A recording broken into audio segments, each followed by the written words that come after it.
Good afternoon and welcome back to the Heartland Institute Emerging Issues Forum. We are now ready to start on the energy and environment section.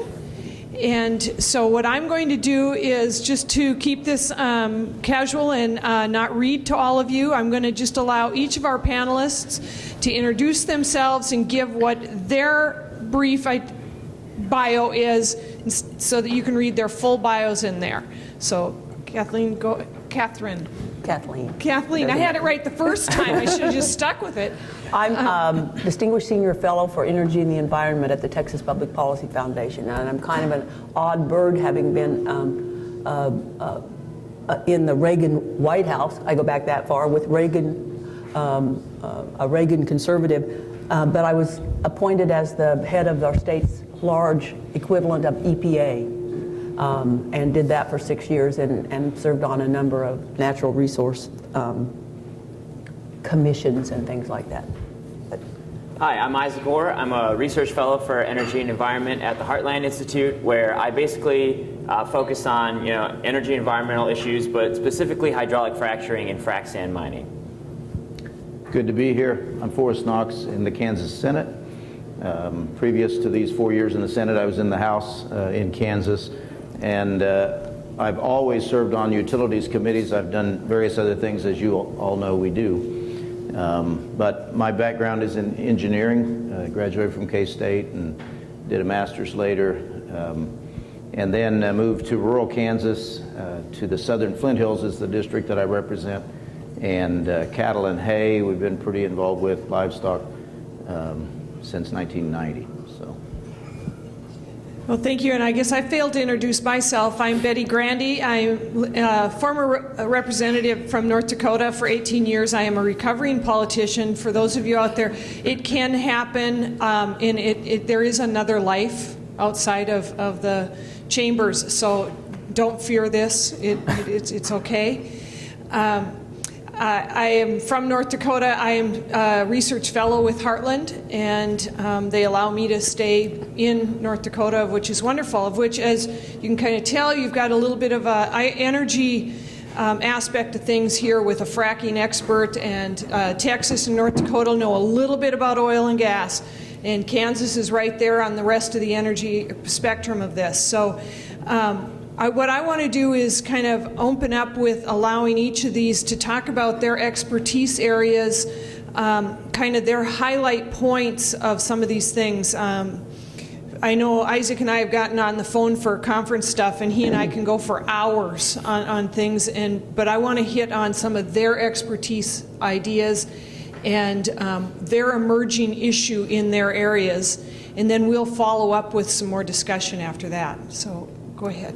When I thought about speaking to this group and about emerging issues, just asked myself, having been in this arena for so long, what are the three things right now that seem to me to be the major emerging issues? And I think they also, I can say that for all the 30 plus years I've dealt with these issues, the stakes in the issues involved in the energy and environmental arena are far greater than they used to be. The first one, I would say, the first emerging issue, which is, I think, the still underestimated power of the shale revolution, is it's underestimated by a lot of policymakers and by a lot of, and I won't go on, we could maybe in question and answer, yes, many rigs have lost the field, yes, there are bankruptcies, but a critical mass of producers have rapidly cut their costs. They've increased output while they've rapidly cut their costs, leading to, I thought it's just an anecdotal way to put it, the Telegraph is a major English newspaper. And last week there was a fine article that said Texas has Saudi Arabia in the standstill or something like that. And it was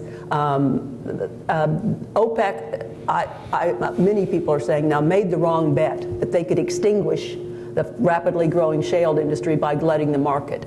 The incentives to bring up the freedom note again, our wonderful speech earlier, the United States is the only country in the world that allows personal ownership of mineral interests, not even a country like England, which is so much like us. The Crown owns all the subsurface minerals. But that incentive, and the shale revolution, also misunderstood, is the achievement of small and medium-sized energy companies, not the global majors. The national media seems to think that the only thing in the energy industry is Shell or Exxon.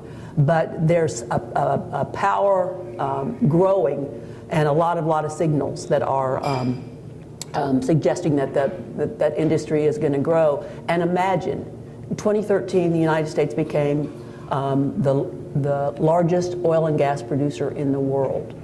Before that, I think all but maybe one or two of the 10 largest oil and gas producing nations, almost all of them were nationally owned oil companies in authoritarian regimes. Saudi Arabia can't afford to have sell oil at much less than $100 barrels of oil because it supports their entire entitlement state. This is an opportunity for this country and really for I think a global change that has lots of promise in it is right here, still bruised, but still in the ready. So that's one issue. That's one issue. The value it would mean for renaissance in manufacturing, and the value right now of low oil and natural gas prices. Amazing. The second one is that, and I would be quoting, I can't remember the newspaper, but renewables are a false hope. Bill Gates, a couple of years ago, and I'd like to quote him because he's not considered that politicized, said it would take an energy miracle to replace fossil fuels right now. And current renewable technologies are not going to get the job done at all. Germany and UK, about half a dozen years ahead of the US in the battle against climate change. Retail electric rates in Germany now are 3 times what they are in the United States. You can Google stories in their major media on how electricity became a luxury good. In the UK, similar problems. They're retrofitting some of their biggest coal-fired power plants to burn wood because at least it's reliable. While they're retreating a little bit, they're pulling back a little bit. The day after Priscilla May was sworn in as the Prime Minister of Britain, she dissolved the the Department of Energy and Climate. And what was in there is in a newly created agency called Energy, Business, and something else, I can't remember. But I won't go on and maybe question and answer, but the problem with renewables gets bigger and bigger and bigger the more you try to put them on the grid. As many of you may know, in early December, or sometime December 2015, when the U.S. Congress was negotiating a budget pact that would, that Obama would sign, and he did, there was quite a trade-off. And that was a wonderful measure to eliminate for the first time in 40 years the ban on exporting oil. And on January 1st, 2016, first tanker in 40 years left the port of Corpus Christi. And that is slowly growing, as it is with liquefied natural gas. The trade-off was extension of the production tax credits for 5 to 7 years to the renewable industries. In Texas, that subsidy, and that's certainly not the only subsidy on renewables, that our wind generators can give away their generation and still make a profit. So they completely undermine the market, so that it makes it impossible for conventional sources, including so-called clean natural gas, to be profitable. And we're making a very big mistake as countries like Germany and the UK went full tilt. We're going to eliminate fossil fuels and depend entirely on renewables, while Europe is somewhat retreating, not giving up, but retreating. We're accelerating. The last issue, which really includes the first two, is that as a result of over the last 8 years, but really the last 4 and very rapidly in the last 2, pure executive action alone, our presidents, is really committing this country to an even, I think, more radical pursuit of the zero carbon energy future. And it's done without any input of Congress. A policy of that consequence, that there would be no way that elected representatives weighed in on it. And I think a lot of people think of it as this might happen if Hillary Clinton is elected, or this might happen in the future given this or that Supreme Court ruling. it's engaged now. Those executive actions have thousands busy in the federal agencies planning our future. So much would have to be repealed, rescinded, whatever. Congress certainly has the power, but we have been committed and set on the path that has been so damaging in Europe without a word spoken by our state legislators or the U.S. Congress. Great, thank you. Isaac, could you give us some background on the world of fracking? And I would hope that you will touch a little bit on the sand issue, please. Oh, absolutely. I don't know how much more there is to say because I think you nailed it. But yeah, definitely. One of the things I like to talk to people most is whenever I used to work for a state senator in Wisconsin, and we had a lot of folks writing in talking about, hey, we want you to move more towards a renewable portfolio standard, right? We want you to increase the amount of renewable energy that we're generating in the country. And a lot of times people don't really understand the limitations of renewable energy. So one of the things that I've been harping on, and people at Heartland are probably sick of hearing me talk about this by now, but I love to give people a personal example of just what the limitations of renewable energy are. So what I'd like to do, I like to ask people, if you could have your phone battery charged to any percentage, what percentage would you want it to be charged to? And you'll get a lot of different answers. And most of the time people say 100%, because I think that that's the most logical answer, because you have the most battery life if you're going for a walk or something like that, or if you were in a car accident, you would have the best ability to call for help. So then I like to ask people, so how much of all the energy that we use in our daily lives do you think comes from wind and solar? So this is including the diesel fuel that's transporting the goods or the food from the farmers' fields, because their tractors are also running on diesel fuel, to the grocery store, the coal and natural gas that's being burned in order to generate electricity. So all of that, how much of all that energy do you think we're getting from wind and solar? And people usually say, well, not a lot, probably around 12%. And it's about 2%. And so I like to ask people, so in that sort of situation, how would you feel if your phone battery was charged at 2%? And not only that, but you can only get that 2% when the sun is shining, so you can't charge your phone at night, and when the wind is blowing. And on top of that, the energy that you're going to get from that wind is 3 times more than the electricity that you're going to be able to just plug into your wall at any time at your convenience and charge your phone, or if you're going solar, 6 times. So that gets people to start thinking about it in terms of, how does this impact my life? Because unless we can talk to people on the what's in it for me level, we're not really doing our job at communicating that way. So in contrast, we get 28% of all the energy that we use in this country from natural gas, and 35% from oil, excuse me. And in order to get those resources and produce them in this country, rather than import them from other countries like Canada or Saudi Arabia or Mexico, we need hydraulic fracturing. Hydraulic fracturing is responsible for 67% of all the gas that we produce in the United States. It's responsible for 51% of all the oil that we have. So we have a real choice, but the choice isn't renewables or fossil fuels. It's import these sources of energy that we're going to be reliant upon for the next 40 years at least. Even the International Energy Administration says, look, the world is going to be 80% fueled by fossil fuels up until 2040, and that might even be optimistic. The chances are we're going to be slightly more dependent upon them. So it's about how do we do this in a safe way? How do we make sure that we're conducting this oil and gas development in a way that's being environmentally responsible, but still giving people the affordable energy that they need? And the one thing that I'd like to encourage all of you guys to look into for yourselves is every study that comes out on hydraulic fracturing generally finds the same thing. Fracking itself is not causing any contamination to the water supplies.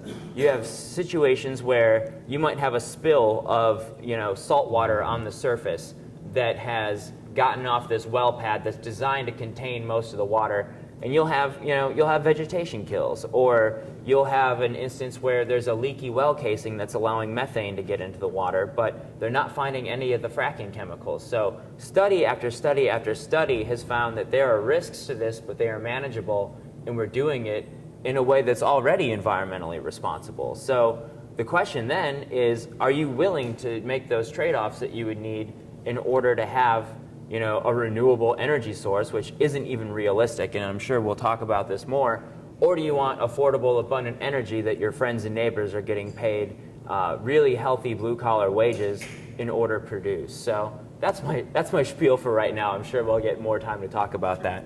That is wonderful, and he has started you on the path of go ahead and research and do something. And while you're doing that, I would like you to look into the reclamation of what happens if there is a spill of any of the sorts, or when they are done with coal mining, reclamation and what's going on. That versus what's happening when they're done with their wind farm, or the wind farm has reached its age capacity and they're not able to nor willing to redo some of these wind towers. What's reclamation there versus reclamation and how it's being handled in your state or a surrounding state? I think you'll find that information quite interesting. All right. Senator? Well, it's great to be here, and I appreciate Heartland and all the work they do. And I'll talk from a legislator's point of view. I think most of you are probably legislators. 12 years ago, I was elected to the legislature in Kansas, and it was something I'd never thought about. The first thing I got when I was elected in November was probably 20 or 30 letters about wind energy in the Flint Hills. And now I represent a Senate district, which is the southern Flint Hills. So that was my abrupt introduction to wind energy in Kansas. And the last wind farm to be built in Kansas that came in under the wire on the production tax credit, and which is starting to phase out now, is in my district. And in campaigning here this summer, I was out in that area and met a fellow businessman, very successful businessman in the area, whose house, a beautiful house, sits up off the road looking south on this wind farm. And he told me he knew what was going to happen, so he had, ahead of the building of the wind farm, he had his property appraised. And he started telling me about, and this is my example of, you need to give thought to all the consequences. Also looking south is the only nuclear power plant in Kansas that he sees off in the distance. And that county is a very rich county in Kansas since the nuclear plant was built because of the tax base there. So the commissioners brought in this wind farm because they were going to gain, the school districts were going to gain a payment in lieu of taxes because we don't have property tax on these in Kansas. And anyway, this gentleman began to tell me the experience since the wind farm was open, since they're spinning, a tremendous drop in land value in the area. And it's near enough to Kansas City. You had a lot of urban people coming and buying properties where they were going to retire. And as legislators, I think we are very challenged to think about all that, what's involved in a certain aspect. But his conclusion was, and he gave me a lot of evidence that supports this, that instead of this wind farm helping this county in terms of income, it's going to hurt because those property tax rate values are plummeting, and so the tax that's coming off of them are plummeting. And I noticed while I'm on wind energy, as I drove here from Kansas, I came across Iowa, I came across Illinois. I don't know if any of you came across and saw the wind farm that's just west here, and there was one turbine spinning, and I couldn't really count. Looked like 50 or more sitting there, maybe 100, I don't know. And this is my concern. When an industry is built on totally artificial foundation, basically 50% tax credit right now, and they're making money because when it comes down to it, business operates to make money, and they're making money off the government. So what's going to happen later, I don't know. Western Kansas has really developed wind energy tremendously. Southwest Power Pool controls this, controls production and all these things that happen. But each one of those wind energy companies has a contract that says you will buy everything I produce. Okay, and you've probably read about Germany when electric rates go to negative. You read about that? Because on days when it's advantageous for wind and solar, then the supply exceeds the demand and they have to dump it somewhere. So they pay people to take the energy. That is happening in western Kansas right now. I don't know if it's happening anywhere else in the Texas, country. big time. Yeah. And so the wind developers are smart enough that they're cooperating and they're closing down operations in these times, but they don't have to according to their contracts. This is the sort of thing that you get into when you have government involvement in basically artificial markets. So everybody loves wind energy. I did my undergrad in the first energy crisis in the 70s and did honors projects on renewable energy. I mean, everybody loves the idea of renewable energy. And in my early years in the legislature, I paid a lot of attention to the details, the money. I asked a lot of questions. I had a lot of ranchers come to me and say, I'd love to put up wind turbines, you know, for my own operation and then maybe to sell what I had extra. And all I had to do was start telling them the economics of it, what it was going to cost to put, you know. And ranchers are pretty sharp. You know, they can look at what they've got to invest and what they have to gain from it. And it just doesn't make sense. And most people don't know that. So I consider my main job as a legislator, and I think your main job, is learning the facts and then messaging that information in a positive way to your constituents. And the positive thing is oil and gas. Now, in my area, it's not too positive right now. The prices are too low. You know, I have friends who work for companies that have gone bankrupt, other friends that own small production and are barely keeping their heads above water. But that is oil and gas industry. I mean, that's the history. We seem to swing back and forth. But the reserves are there. The potential's there for conventional energy sources to provide our needs, to do that in a environmentally friendly way. And so the only thing that's kind of new for me, you know what has saved us? In Kansas, it certainly saved us, are court cases where we've come against the EPA and where judges have put stays on.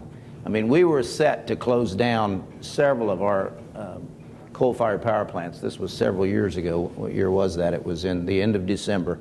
Just in time, the appellate level court in D.C. put a stay. And that saved us. And what it saved was my constituents' electric rates going up tremendously.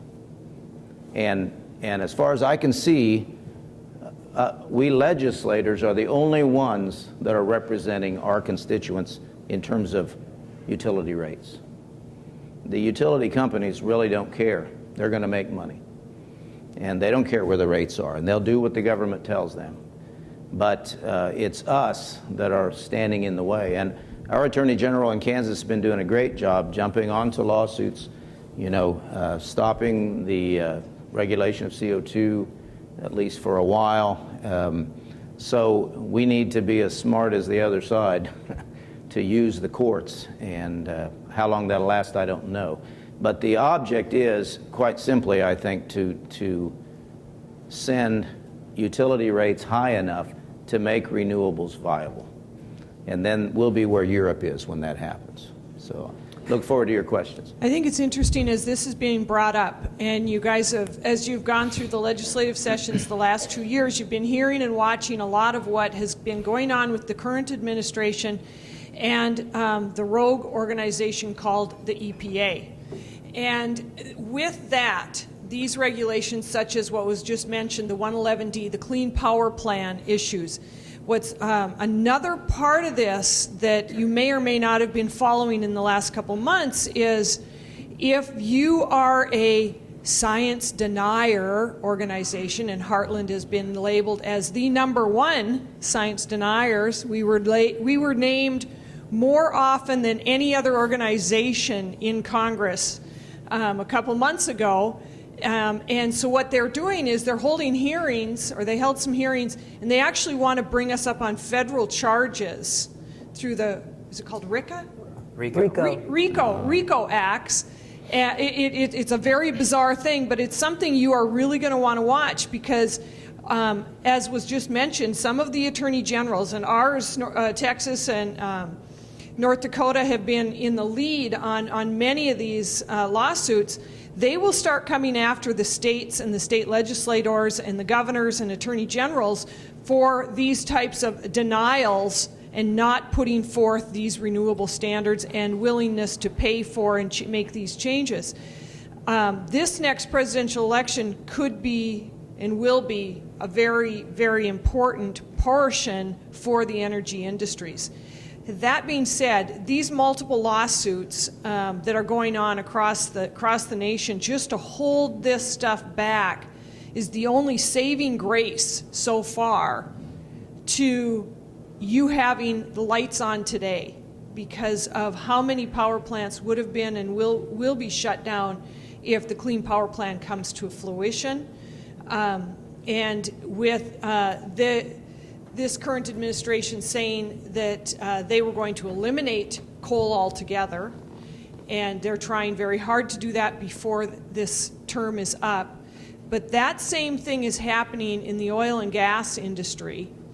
And we've had some really interesting things happen. And I would like to talk a little bit more on that development side. It's been touched on a little bit. The advancements where OPEC thought they were going to just take and get rid of us, as was mentioned, but we've managed to forge through on this with great changes in the way fracking is taking place. Again, that goes kind of to that sand issue that I want Isaac to also touch on. And those types of advancements, how are the oil and gas industries really coming about and making all these great changes to where they're fracking distance? The distance changes, let's talk about that. I want to talk about the sand. I want to talk about technology changes and first, second, and third stage fracking and getting into a little bit of that, because the more they know and the more they understand, the better off they're going to be. I'd like to share what I call a fun factoid, which is relevant to this, at least just for context. And many of you may know this.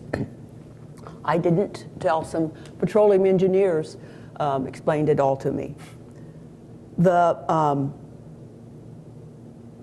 Having access, and that's the real victory, access to shale resources is it's a stunning historical development. And why?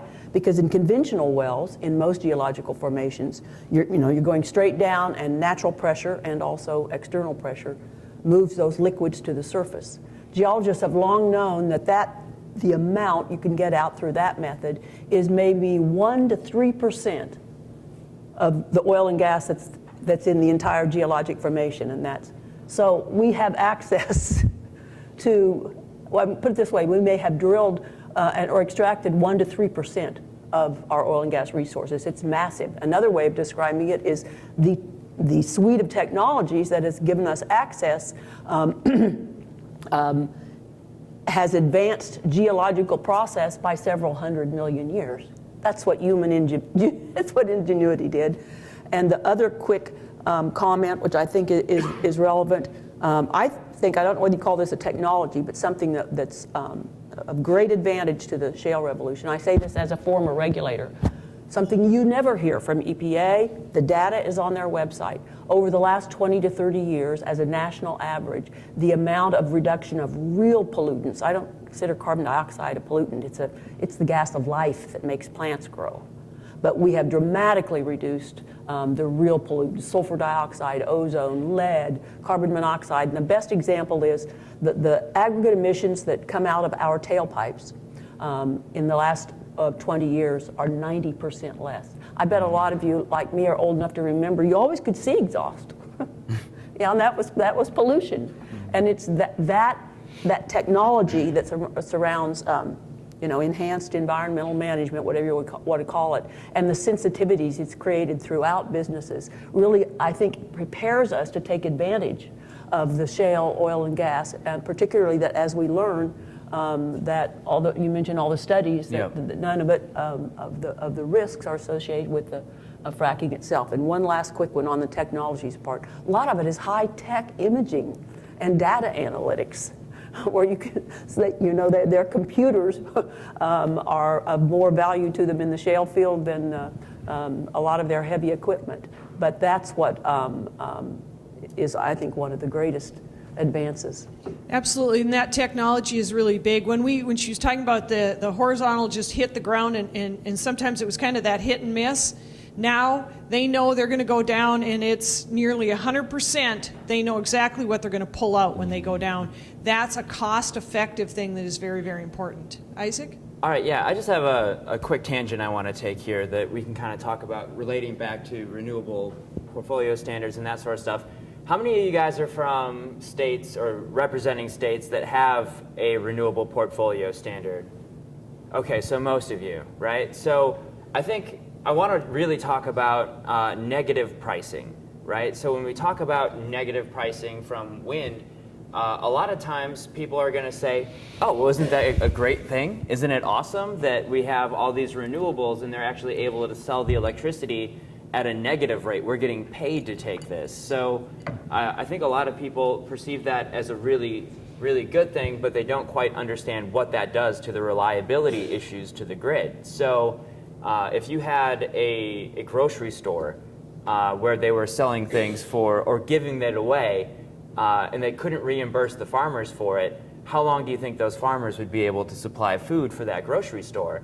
And that's kind of the situation that we have right now. We have, in our grocery store example, let's just pretend that the farmers that are selling the food to this grocery store that are able to make a profit are also being subsidized. So you have a situation where other people that are trying to make it on their own and provide a reliable, affordable product can't compete. So they have to either shutter plants or they have to charge more, which they can't because the renewable energy has first dibs on the sale. So when the power company says, hey, we need this much electricity, where can we get it from? The first dibs goes to the people. So essentially, the wind and solar people are able to capture the highest rate, and then the traditional power plants have a hard time being able to compete. So they shut down. So you have a situation where you are essentially relying more and more on a smaller and smaller amount of generation sources. So you have a grocery store that's essentially being supplied, if you will, by fewer and fewer farmers, so that is less reliable in the long run. And if you guys have a better way of saying that, I'd love to hear it, but that's just kind of like I came up with this idea this afternoon, so I was... Well, just as a comment, what, like Europe, that's ahead of us, has done, yeah. They realize they have to now subsidize coal to come back on yep. as the mainstay to ramp up and ramp down as wind speeds fluctuate, so that you get their subsidies, one right after another. Yep. You have to, then because you have less reliability, you have to subsidize the businesses to work shorter hours, and it doesn't stop. It just sort of turns the entire, economic system that has delivered electricity to us. So reliability, you just start dismembering it. Yeah, because I can imagine you guys would get constituent calls like that all the time. So.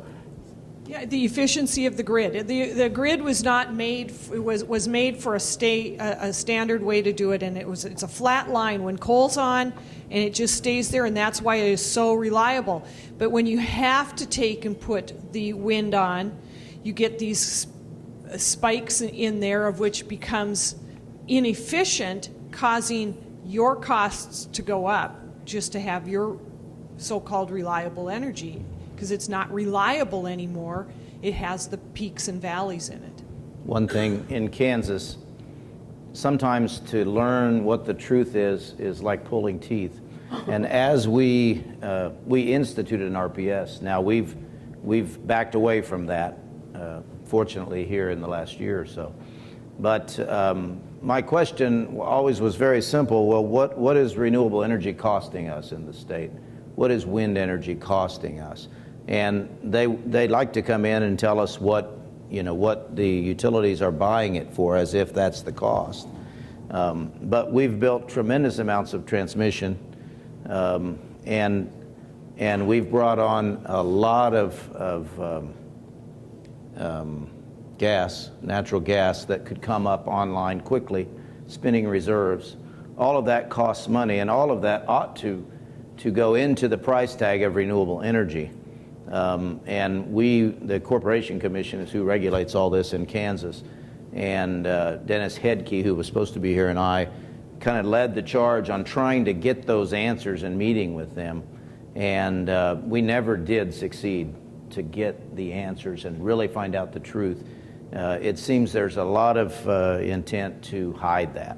And again, let me say, you legislators are the only ones that are protecting your constituents. If you're talking about the EPA, Kansas Department of Health and Environment is basically doing the EPA's work in Kansas. And my perception is they don't care, really. It doesn't cost them anything, and they're happy to step in and do what the EPA says. They're not going to stand up against them. And the Corporation Commission is going to also do what they're supposed to be doing. They don't care what it costs your constituents. It's the legislature that needs to care, needs to pay attention, needs to have this information and represent your constituents. And your constituents know that. I mean, how many of you have heard from constituents about utility rates, about electric rates? Constituents consider that to be a tax, okay? So if you raise taxes, you're going to hear from your constituents. If their rates go up and the Corporation Commission awards a rate increase, which they're doing all the time, our constituents are crediting that to us.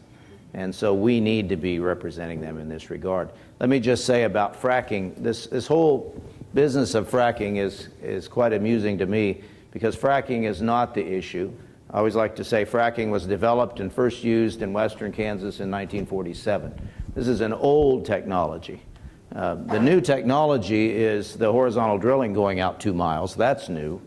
And so you're talking a lot more distance, a lot more fracking fluids. But in Kansas anyway, this fracking is being done way below any sort of groundwater tables. And there is no connection between. And so I think that was said already. The issues that are brought up have more to do with groundwater contamination that's happened there, that has nothing to do with the fracking that's way below the ground. So we need to be bringing that truth out. The media is not doing that. So. Yeah, and I guess I'll just jump in on the sand issue. I know if you're a legislator from Texas, Oklahoma, Missouri, Arkansas, Wisconsin, Minnesota, or Illinois, listen up. Otherwise, this is kind of a very site-specific or state-specific issue. But a lot of anti-fracking activists have tried to kind of impede the mining of frac sand. So when they inject this water into the shale formations in order to crack it open, when they release that water back up to the surface, these fractures would normally naturally collapse back together. But what we do is we inject sand into these cracks in order to keep these fractures open. So it's like pillars at the Parthenon, allowing the oil and gas to flow through. And this is a very specialized type of sand that they need. It's very hard, it's very round, very crush resistant. And it's become very controversial because people who want to impede the hydraulic fracturing process have tried to get this sand mining banned. So I've essentially written a book on it, and if you are in one of those states that has this as a big controversial issue, please come talk to me afterwards, and then that way I can hook you up with the goods, so to speak, and we can definitely help you guys with that. Very good.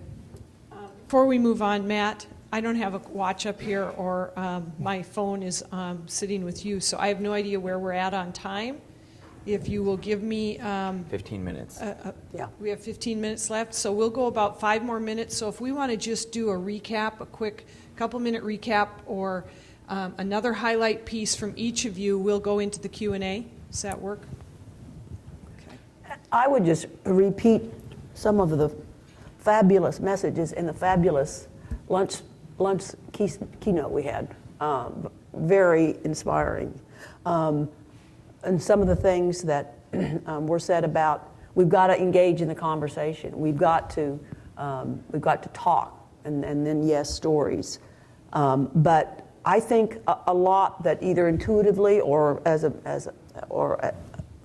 per their experience understand all the kind of things we're talking about, and the scale of the risk for our country.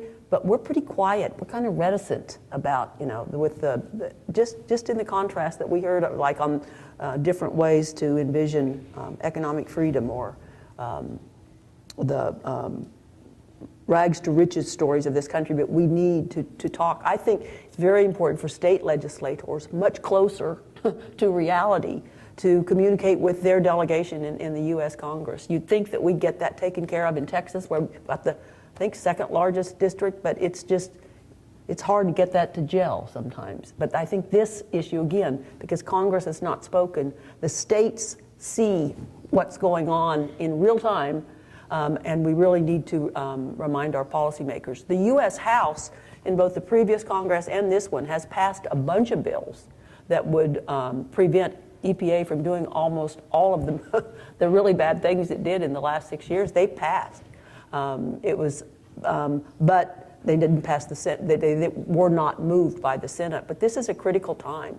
If we have the political wherewithal to restrain EPA and some of these very, very counterproductive energy policies, it's gonna take a lot of repeal, rescind, rollback, and we're not at a place where we can start and go on. EPA has also really embedded, and I don't use words like sham science very easily, but it's completely, what an insult to the American public to totally manipulate the science and tell people that 300,000 people a year are going to die because of particulate matter. And so I urge all of you, again, from the grassroots up, from state legislatures to the U.S. Congress, and I hope as themes during this campaign, don't buy what most tragically is pure propaganda that now comes from our government. I didn't ever used to talk that way. But on the energy front, I've lived in that world long enough. It's false, it's lying, and it's what an offense it has done as far as the public. The thing I want to help you guys do as legislators is when people challenge you, say, hey, you're poisoning the water, you're polluting the air, you're destroying the climate, give you guys the information that you need to say, what's your alternative?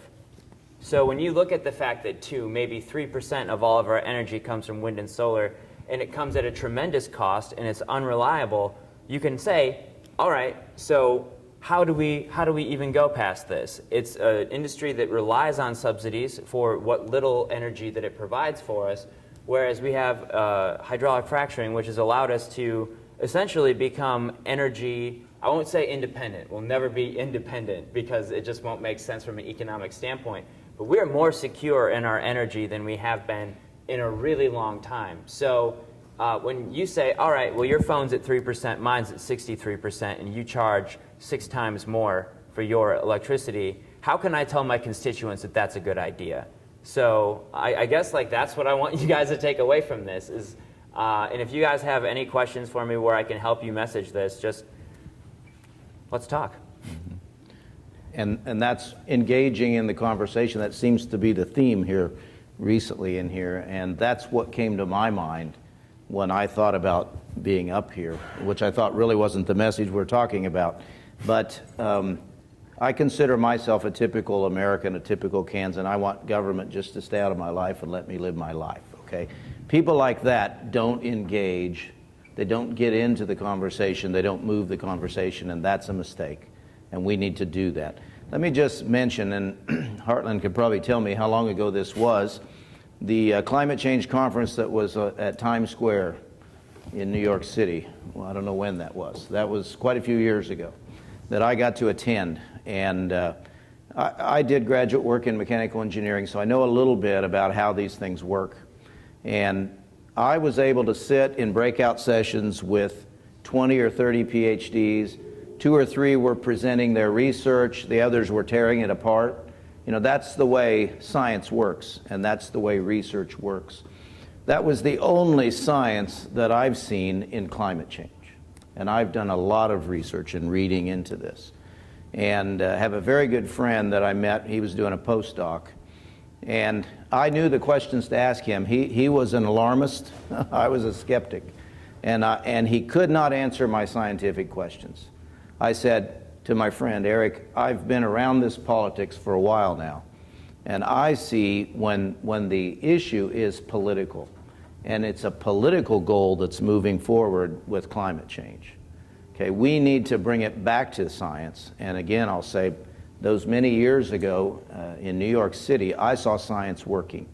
My big takeaway, and that was at least 7, 8 years ago, my big takeaway at that time was, and this was all new to me, I looked at all the research that I saw and I said, boy, there ought to be about 20 years of cooling. Okay, and that's what we've seen. And that's what the science was saying back then. So we need to engage in the conversation on all of these things, whether it's renewable energy, whether it's climate change, and we need to bring it back to real science and real facts and bring that to the conversation that's happening. Well, and I guess for me, as we wrap this up, I just want to point out, in my days as a legislator, as I walked into the chambers 20-some years ago, as a female legislator, the first thing that I was told was, are you going to go on the Education Committee or the Human Services Committee? And I said, well, I plan on going on to Finance and Tax or any of the other areas, but I refuse to serve on those. And they said, but those are the women's issues. And I said, no, every issue is a women's issue. So my focus went straight into Finance and Tax because taxation affects my household. And I can't run my household if the taxes are too high. And so that was my argument to them. With saying that, the other thing that is so important to us as women legislators, and I'm speaking to a number of you here, and I'm not trying to shut out the men, please don't take me wrong here, but national security leads to my home security. And national security is energy security is national security, and we need to be secure in our energy here. We need to be able to sustain our own nation and protect that. And if we have an administration in place that's trying to shut down all of our energy areas, it's a security issues for our homes. And that you as legislators can take that right back to your constituency in your defense of the energy industries. So we were ready for some Q&A.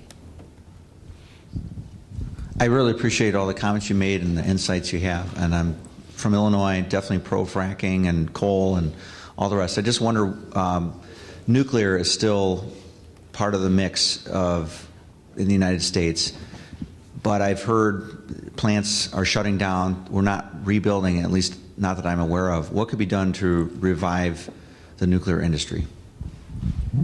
Well, I'll make a couple comments, and others may know more than I are, because there's different things going on in different states as far as,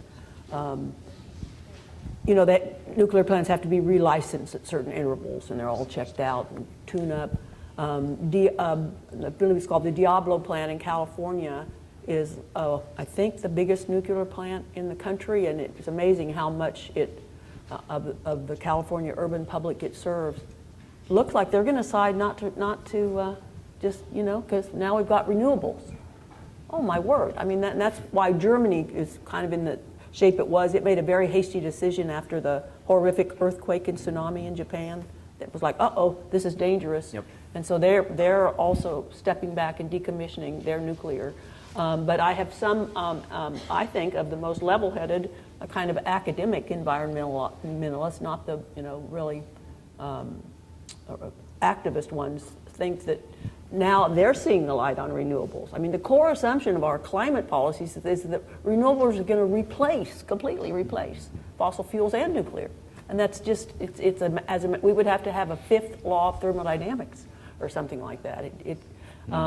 But so some of those, I think that there is ground in some areas with some of these environmentalists that think that there's no way we can go zero carbon with current renewable technologies. But then you have others that saying, oh, this gives us a good opportunity in this grand energy transition that we'll discard renewable even far earlier than we need to be, which is also, you're talking about loss of really amounting to $1 trillion of assets. 420 coal plants, or not some of the great big ones, but among them some big ones, are already closed.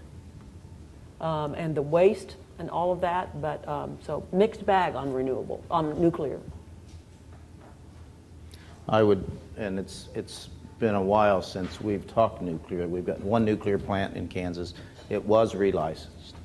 I learned something. It's in my district, and I learned something during my campaigning this summer when they were talking about building a nuclear plant there. There were tremendous protests in the little dinky town of Burlington, Kansas, and people all dressed in white laying in the streets in this little rural town because of this nuclear plant. And let me say, when I live 60 miles, 70 miles from it, when I moved there in 1990 and saw in the evacuation plan in the phone book, I mean, I didn't find that particularly reassuring. Okay, but that was built in the 80s. It's been there a long time. I've toured it several times, as well as other nuclear plants. And you know, there are 3 levels of protections. I mean, we go way overboard is why it's so expensive to build. But 2 things, conventional energy sources are here and they're going to be here if we can continue to exploit them for hundreds of years. Now, if you're in the mind to think 500 to 1,000 years down the road, technology is going to solve the energy problem, and it's likely going to be something like nuclear, okay?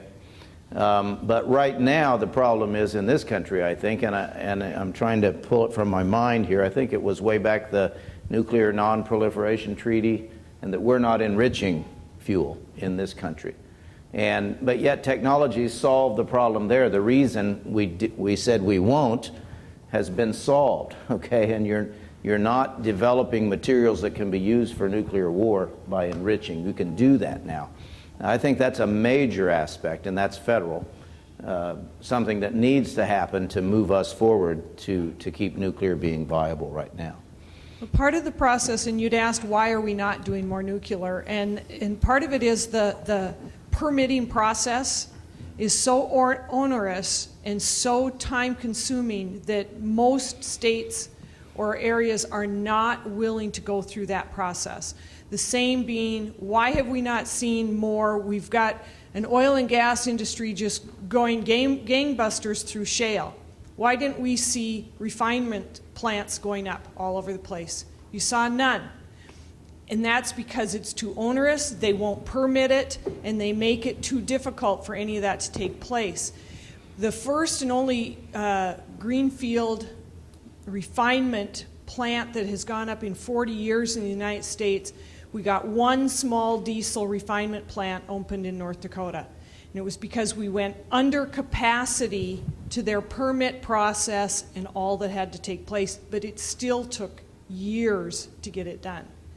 And so we have to deal with how do we change the mentality of the federal government on that permit process, the cost of the permit, the time of the permit, and those types of things. And then we'll be able to utilize more nuclear, utilize more refinement in our own country. And also, though, nuclear is working very hard on getting, I always call them little baby plants, these little teeny nuclear plants, or basically the portable. I can put them on the back of a truck and move the nuclear plants. That's the direction nuclear is trying to get to. So keep an eye on nuclear. I think you can see that there will be some advancements in that. The next question. Yeah, thank you. A follow-up to the EPA permitting process and junk science. In New Hampshire, we had spent $200 million by the legislature, which eventually went to $400 million to do pollution controls on our coal-fired power plant. The EPA tried to deny the operation of the plant due to pollution. It wasn't sulfur dioxide, it wasn't mercury, it wasn't CO2. They invented a new form of pollution, hot water. They wanted to deny a waste water discharge permit for the clean, warm water coming out of the plant. It may raise the Merrimack River temperature 4 or 5 degrees outside of a seasonal fluctuation of 40 degrees. So when they can't shut you down any other way, they'll make something up on junk science. Be careful with them.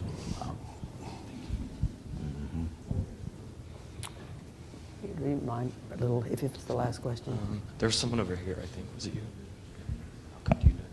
Thank you. Vince Leach, Arizona. Would you please address the latest, or at least to me, one of the latest objections to fracking, and that is the small minor earthquakes that are, we're getting the reports. I think there was a report on one of the New York paper that said 7.9 million Americans are being exposed to this. And as I understand, you can maybe clarify this for me, for all of us. It is not the fracking; it's the waste injection wells where the problems and the concerns are coming, and what the industry is doing to not only combat the newspapers, but also actually addressing the injection wells. Yeah, absolutely. So fracking uses about 2 to 5 million gallons of water per well in order to fracture the rocks. So about 15 to 20% of this water comes back up to the surface, and it needs to be disposed of in a way that it doesn't contaminate freshwater aquifers. So EPA has these injection wells. They're essentially wells that we pump all the bad water into to prevent it from contaminating other water. So in places where we have the most seismic activity, like Oklahoma, it's not even fracking that's causing all of this wastewater to be developed. It's a limestone formation called the Mississippian Lime Formation that is essentially a saltwater well that sometimes produces oil. You'll have anywhere between 16 to 17 barrels of salt water that are produced for every single barrel of oil. So normally this isn't economic to develop because it's just too much waste to dispose of for what little oil you're getting. But when oil hit $115 per barrel, they were pulling it out as fast as they could. So now they're injecting all this water into this formation that's too close to the basement rock. So, the rock layers are kind of like a layer cake, and at the bottom you have like a granite or something of that nature. And if you inject the water into this bottom layer of the cake, it kind of reduces the amount of stress on the top, so it's allowed to slip. So Ohio had problems with earthquakes due to injection wells, and what they decided to do was you're going to not allow you to inject into any formation that was within a mile of a known fault line. They weren't going to let you put it into the crystalline basement rock, so the granite or whatever it is on the bottom. And they also had monitoring requirements that say you have to measure how much fluid you're putting down, how fast you're putting it down, and if that's causing seismic activity, we're going to eliminate that. So the United States Geological Survey that published that report that you were talking about that you saw in the newspaper did not even list Ohio as a threat to man-made earthquakes in their assessment because they deemed the protections that the Ohio DNR had implemented for injection wells and fracking quakes to be so good that they're not at risk of that anymore. So it's those sorts of things. I talked to the professor who did the flagship study on the Oklahoma earthquakes on a podcast. You can check it out on Heartland's website, heartland.org, hashtag shameless self-promotion. And he said one of the things that they want to do is they want to require some of the producers there to inject that wastewater back into the producing formation. So that effectively doesn't change the stress that the rocks are under, but it does make it to where you're diluting what little resource there was. So that's why they've been skeptical to do that in the past. So yeah, there are absolutely ways that you can go about mitigating that damage. And I might just add to that quickly, creative minds, I think, have, at least, and I'm more familiar with the shale fields in Texas than others, but lots of new technologies to treat the water. Absolutely. So it can be reused. It's a big expense as part of the purchase of the water for the drilling, and that at least in Texas has been very successful. It's also expensive to treat and or reuse, but I think that's the ultimate solution. Now, my understanding is this, and I followed this pretty closely. I guess I'm a skeptic on everything, but there did seem to be correlation in these earthquakes. This was north central Oklahoma and south central Kansas. And so the Corporation Commission in Kansas was looked into this pretty closely. And they simply reduced, what you had now was a lot more fluid coming out, production fluid, not fracking fluid. And because these wells are going down and going out 2 miles, and maybe you have several going out different directions, all that fluid's coming up. It's much greater volumes now. And they had licensed the injection wells so that they could inject lots of water, and they reduced those amounts that are licensed, and they spread out this injection the way it used to be when you had multiple vertical wells. And the difference is now you just have a few wells and they're reaching way out. Yep. So that's how they've taken care of this, is they're spreading out the injection now over a much larger area. And I guess from the news it seems to be working. I haven't heard that in the news lately. No. We're going to do one more question from the great state of Alaska. So we don't really necessarily have a problem with fracking, and some of our Alaskans don't like it, but our big problem is the federal government not letting us drill our mounds and mounds of oil. Yep.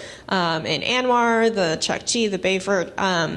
So what is, and of course our state is always trying to do something, but what is there something that could be done more nationally to try to help free up that? Because if we could free that up, that'll solve a lot of our energy problems, a lot of our budgetary problems. I have dealt with the Onmore National Wildlife Refuge, and on the side of wanting to open it up, and the stacks of studies that have been done to show there's not only zero negative impact on the native caribou population, they've thrived and increased in some areas not quite inside the refuge, but the same climate and all of that, when they could get up close to warm pipelines. But that,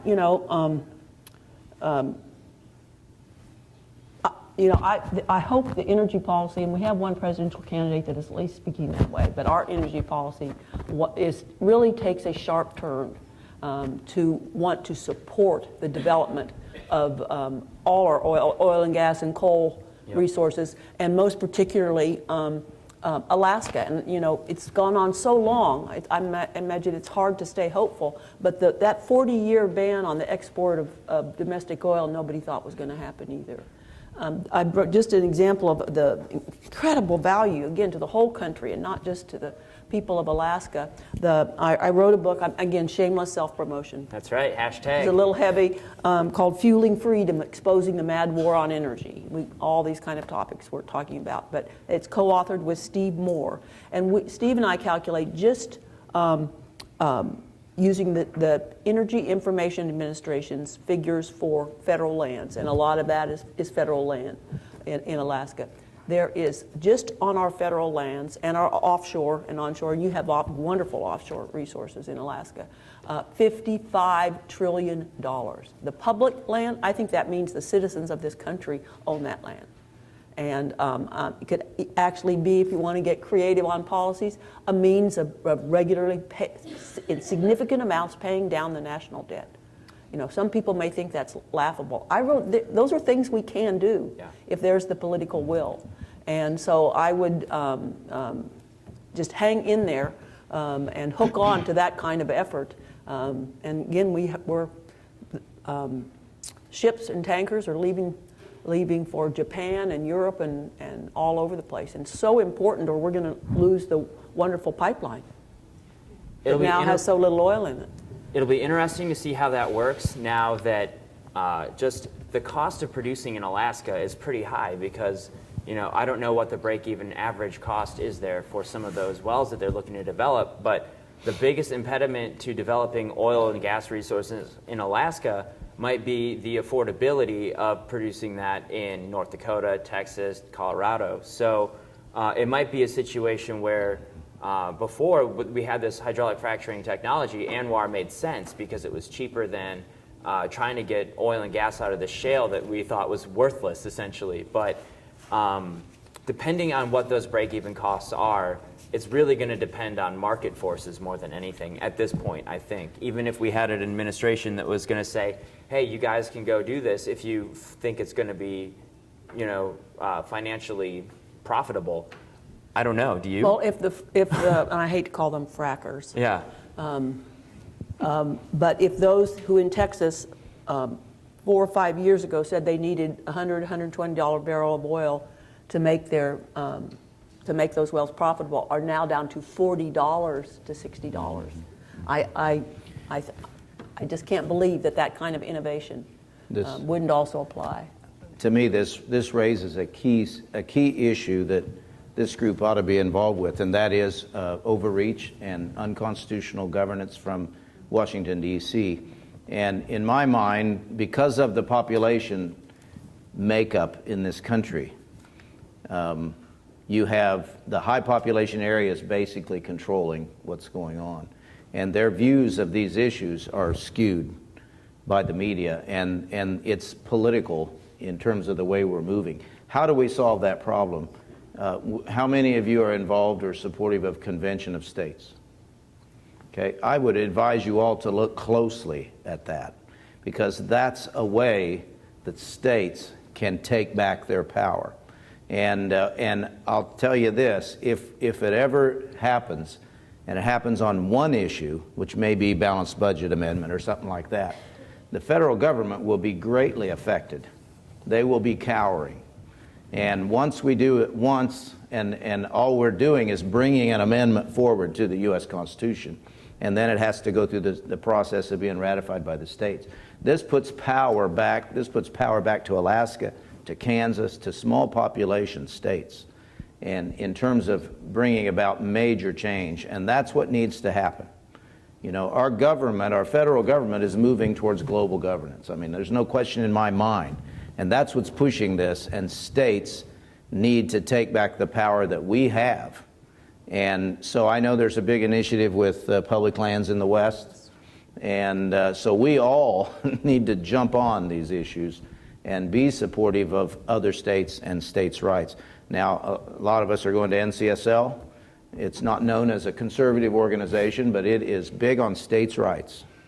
Okay, so we need to be pushing in every venue that we can to bring forward these things, and to otherwise we'll lose it all. Is kind of where I feel. As we wrap up, that's a very important point, and I think we all need to stay involved in that type of thing.